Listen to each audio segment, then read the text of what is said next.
हमारे पास लगभग वहाँ पे उस क्षेत्र के थुनाग ब्रांच में हमारे 22,000 लोगों के हमारे पास खाते हैं, जिनमें लोगों का डिपॉजिट भी है और लोगों ने लोन की सुविधा भी ले रखी है। तो हमारा वहाँ पे एक अच्छी ब्रांच है, वो 100 मैंने बताया कुल सालाना वहाँ पे 120 करोड़ का हमारा टोटल बिजनेस है। अभी बैंक का नुकसान का आंकलन कर पाना थोड़ा सा संभव नहीं है, क्योंकि हम 2 बार वहाँ पर जा चुके हैं। शायद आज या कल में हम टीम दोबारा वहाँ पर जाएगी, क्योंकि अंदर जितना मलबा भर चुका है उससे हमारे जो कंप्यूटर सिस्टम, जितना हमारा वहाँ पे फर्नीचर आइटम्स हैं, वो तो सब हमें लगता है कि सब खराब हो चुकी होंगी। और हमारी सेफ़ होती है, सेफ़ हमारी बहुत स्ट्रांग होती है। सेफ़ में हमारा लगभग 39 लाख के आसपास कैश है। अब जब तक अंदर जाएंगे, क्योंकि अभी प्रशासन ने नीचे से जाने के मशीनें वहाँ से लगाई नहीं है, जब तक मशीनें नहीं लगाएंगी। पिछले कल ही मैं थुनाग में था, तो मेरे वहाँ पे जो शिमला से HAS अधिकारी आए हैं, श्री सुरेंद्र मोहन जी, उनसे बात हुई तो उन्होंने कहा कि अभी पहले हमारा जो प्रायोरिटी है वो जंजैली वाले रास्ते को खोलने की है। तो जैसे ही वहाँ से मशीन्स फ्री होंगी, उसके बाद हम आपकी वाले रास्ते को वहाँ से सारा मलबा हटाना शुरू करेंगे। और जब वहाँ पे मशीन जाएगी तभी हम अंदर ब्रांच का सारा मलबा बाहर निकाल के अंदर असेस कर पाएंगे कि हमारे को कितना नुकसान है। जो लोन की फाइल्स होती हैं वो पैरेलल रिकॉर्ड हमारे पास यहाँ जिला कार्यालय में भी होता है। उनका सारी फाइल्स हमारे पास यहाँ पे, उनकी सारी फाइल्स का पैरेलल रिकॉर्ड हमारे पास यहाँ होता है।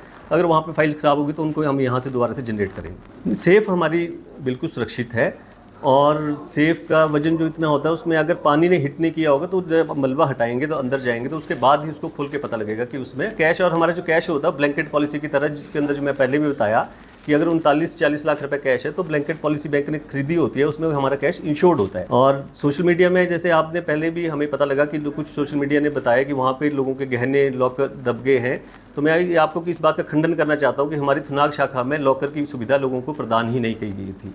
वहाँ पे हमारे पास लोगों का डिपॉजिट है, फिक्स डिपॉजिट, सेविंग डिपॉजिट है। हमारा लगभग वहाँ पे 120 करोड़ का बिजनेस है उस ब्रांच में, और लॉकर की सुविधा हमारी उस शाखा में नहीं है, इसलिए लोगों का किसी भी प्रति के गहने और किसी ज्वेलरी का कोई नुकसान नहीं हुआ। पिछले कल हमें प्रशासन से डिमांड आई थी, क्योंकि अब फौरी तौर पर प्रशासन ने, अपनी सरकार ने लोगों को सहायता राशि प्रदान करनी है।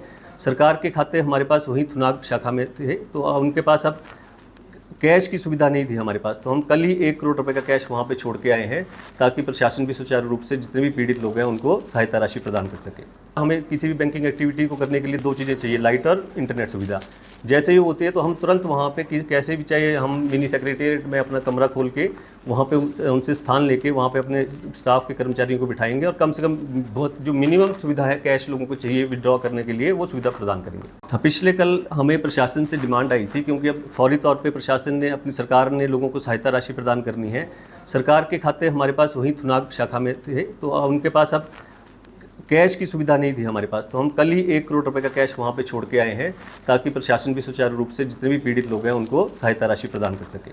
हमें किसी भी बैंकिंग एक्टिविटी को करने के लिए 2 चीज़ें चाहिए, लाइट और इंटरनेट सुविधा। जैसे ही होती है तो हम तुरंत वहाँ पे कैसे भी, चाहे हम मिनी सेक्रेटेरिएट में अपना कमरा खोल के वहाँ पे उनसे स्थान लेके वहाँ पे अपने स्टाफ के कर्मचारियों को बिठाएंगे, और कम से कम बहुत जो मिनिमम सुविधा है कैश लोगों को चाहिए विड्रॉ करने के लिए, वो सुविधा प्रदान करेंगे।